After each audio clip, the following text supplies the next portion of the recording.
In this video, we're going to take you on a little trip down to Yankton, South Dakota on Lewis and Clark Lake, which is the last reservoir on the Missouri River system. It's a boundary water between Nebraska and South Dakota in pursuit of some giant fall walleye. Just in the boat, getting a few last minute things squared away. Got the jigging rods packed in here, threw some lead cord just in case, but hoping for a good jig bite today. But you never know until you get there and see what the fish want, and we'll pay attention to what the fish are telling us and make some adjustments when needed. So stay tuned. Hopefully we can get on some of these big walleyes and show you a thing or two about fall fishing at Lewis and Clark Lake.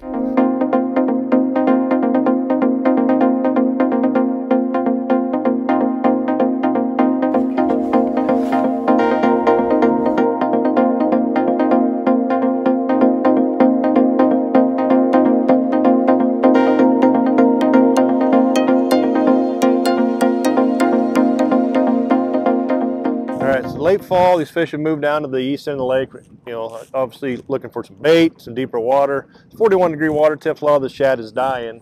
So as you can see on the screen, we're kind of just working the edge of the river channel, but I do have my side image on, as occasionally I'm, hitting a pod of either some shad or schools of little white bass that are a little bit out here in kind of no man's land. So we're, kind of zigging out into some, it's not even really deeper water, just some water that's not related to anything.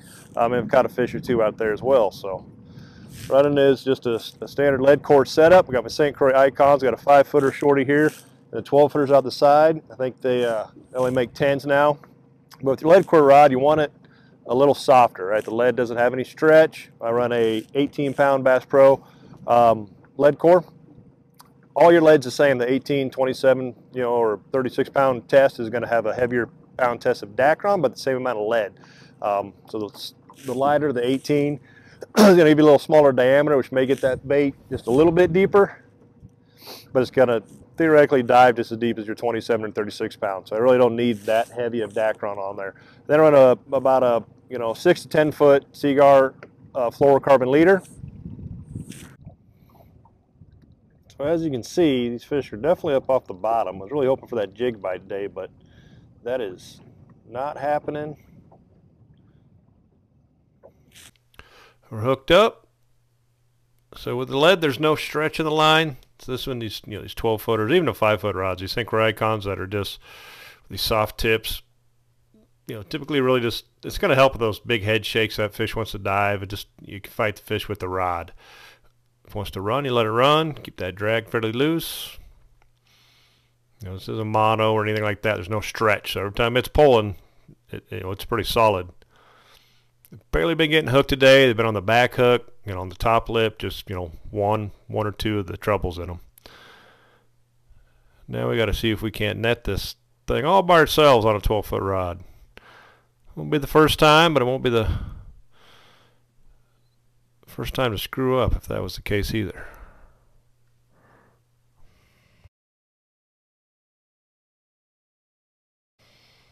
Run pretty subtle baits, freedivers on the back. They're big. They got a little bit more action than the flicker minnow that running on the side here. Both of them are catching fish. Stick baits are typically just a little bit more of a wobble versus a tight vibration, which is good in cold water. Slow everything, just slow it all down a little bit.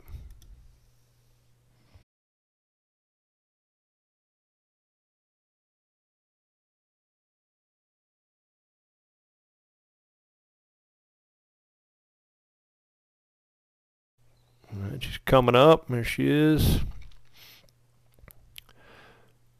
Just keep tension on that line. And then, if you can bring the net in from behind, dump the fish into it. It's easier said than done. Oh, and that's a good quick release. Not a problem. Good 22-incher probably. Good release. Okay, but a real good thing to do when you're working these breaks, or really anytime pulling lead, is just to give your line a little snap once in a while. Grab your rod, grab the line. Some guys like to hold the rod and pop it. Just had one hit it a second ago when I snapped it. Or if I get a hit and it pops off, follow it back up with a quick little snap of the line. That does is darts that bait forward, and then it just flutters it back on a slack line. So if a fish did hit it, it's just going to look like they wounded it, and they're going to come up and they're going to hammer it. Also, just change the direction, change the speed. It's kind of the same theory. If I got a walleye following it, I give the line a little pop, then it comes back. It's a great way to get them to react and hit it quick. So it's a good little trick, works a lot. Always doing it.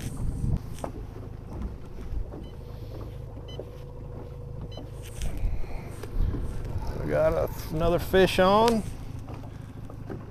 These are decent. We're off the break a little bit here. This one's pretty heavy.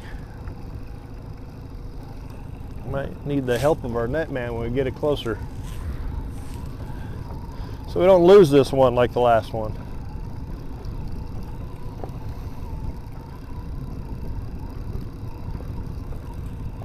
Last couple have come on this inside rod closer to the break, so that should tell you something. Ooh, came up way out there. That's a good fish. 20-incher maybe. Ooh, another bite on a short rod.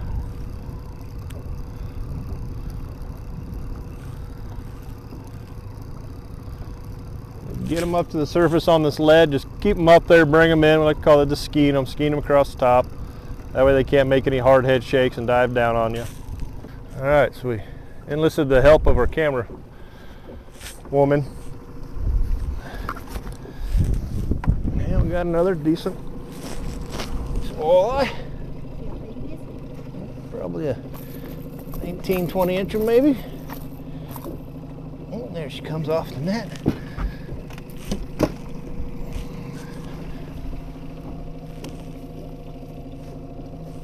$19.5.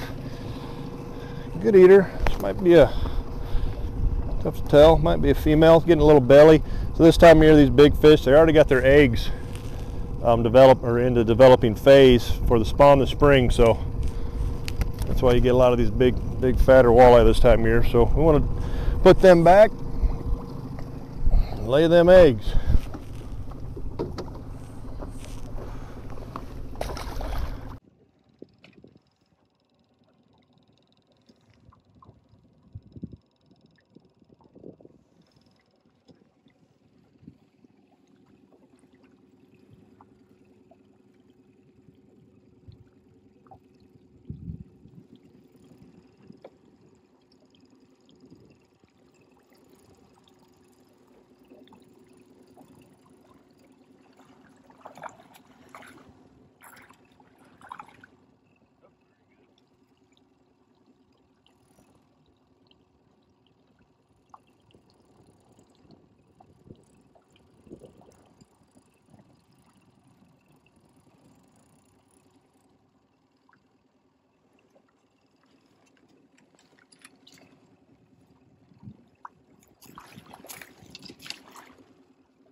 We got here a nice 24-incher, probably about 4.5, 5 pounds on a Salmo freediver.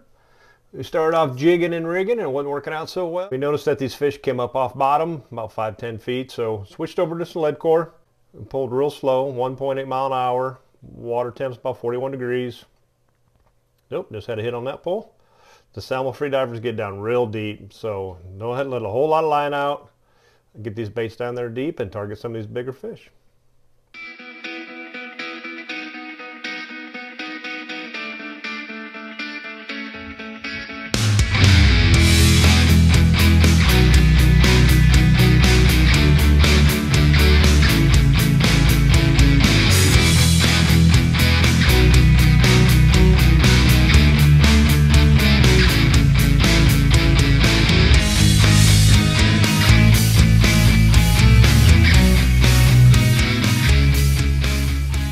That's a wrap. Little lead core trolling late fall.